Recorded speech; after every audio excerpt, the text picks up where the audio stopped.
Yang ini pengagumnya Muhammad. Pengagumnya Nabi Muhammad nomor satu. Hyang. Iya, tapi yang bukan pengikutnya Muhammad. Assalamualaikum warahmatullahi ta'ala wabarakatuh. Alhamdulillah wa kafa wassalatu wassalamu ala habibillah mustafa wa ala alihi wa sahbihi al-sidqi wal wafa. Amba'ad. Mau dimasingkan. Para sahabat saya Budin Dira yang insya Allah memuliakan, saya memberikan judul pada konten ini, yaitu adalah syukurlah cuma memakai sempak dan bertato. Kenapa saya memberi judul bahwa seolah-olah mendukung terhadap yang weldo memakai sempak dan bertato? Pada dasar bukan itu kesana, cuma untuk memancing saja judul itu. Bahwa bersyukurnya apa? Bersyukur bahwa yang weldo itu cuma mengenakan celana sempak, apalagi itu celana perempuan. Dan juga bersyukurnya juga memakai tato. Kenapa bersyukur? Coba bayangkan, kalau beliau ini memakai pakaian seperti kiai, seperti ustaz, berbicara dengan memutarbalikkan kata-kata, berbicara dengan kepintaran dan kepiawaiannya beliau berbicara, coba bayangkan berapa banyak pengikutnya akan ikut kepada beliau. Dengan hanya bercelana sempak saja dan bertato dan dengan nyentrik, dengan aneh-aneh saja, masih ada saja orang yang ikut beliau. Pada awalnya beliau itu adalah seorang seniman yang nyentrik sebenarnya luar biasa, beda dengan orang lain, selalu ingin beda dan tidak ingin sama seperti orang lain. Ketika ada yang menyamai, dia terus beda dan beda. Tapi bolehlah kalau dalam passion dan sebagainya di seni itu boleh, tapi jangan masuk ke ranah agama. Ranah agama beda sekali, jauh dengan pemahaman beliau yang nyeleweng itu. Emang saya pernah melihat sebuah video yang ibu-ibu itu, nah ini orang ini. Si ibu ini, beliau bercerita, beliau sakit keras sampai muntah darah. Dia datang ke Hyang Weldo, cuma diusap saja sembuh. Ketika sembuh, beliau kagum. Itu logikanya, itu manusiawinya. Ketika orang sembuh, apalagi cara menyembuhkannya dengan gampang, dengan di luar logika, orang itu akan merasa kagum dan orang itu akan ikut beliau apapun kata-katanya. Yang berbahaya bila itu mengajak akidah yang salah. Ingat, waktu zaman para sahabat, untuk membela akidah itu mengorbankan nyawa. Coba sekarang terbalik, untuk membela atau hanya karena penyakit yang belum tentu adalah penyakit berbahaya, mengorbankan akidah. Dan ketika merasa sembuh dan kagum terhadap orang yang menyembuhkan itu, dia ikut kata-kata orang itu kan berbahaya. Kalau hanya kesaktian yang dilihat, dia tidak akan lebih sakti daripada jin ifrit, daripada dajjal, tapi tetap itu tidak dianggap kata-katanya. Saya juga seorang praktisi, saya akan melihat dari sisi kekaguman seseorang terhadap orang yang syariatnya bisa menyembuhkan orang itu.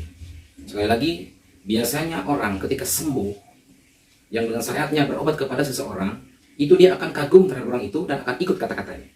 Ini kejadian oleh ibu itu. Ibu itu luar biasa sekarang, mengidolakan beliau, ikut kata-kata beliau. Sekali lagi saya ingatkan kepada para sahabat semua bahwa ketika kita berobat, ingat fokus ke taat. Nomor 2, sehat. Ketika taat, insya Allah akan sehat. Tapi kalau kita fokusnya ke sehat, kadang-kadang belum tentu itu taat. Coba kita perhatikan video yang berikut ini.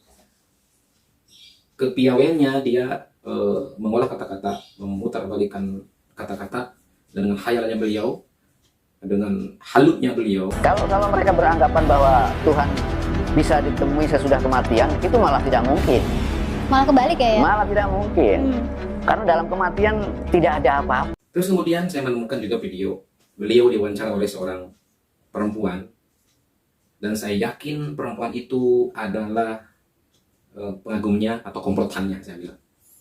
Gak mungkin perempuan itu adalah orang yang berakidah, yang sudah benar-benar imannya kuat.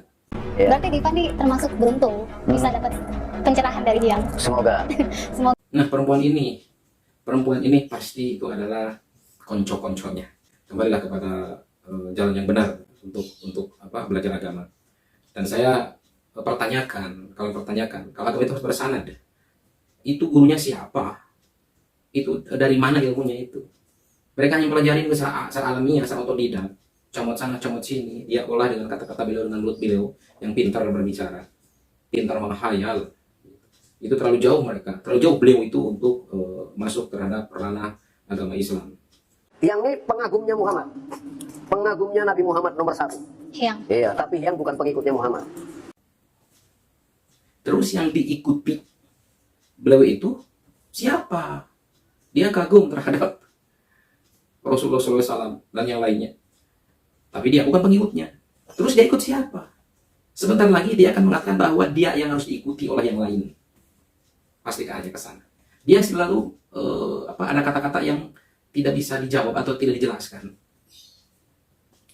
Yang kagum dengan semua tokoh-tokoh spiritualis ini, mereka punya karya-karya yang luar biasa.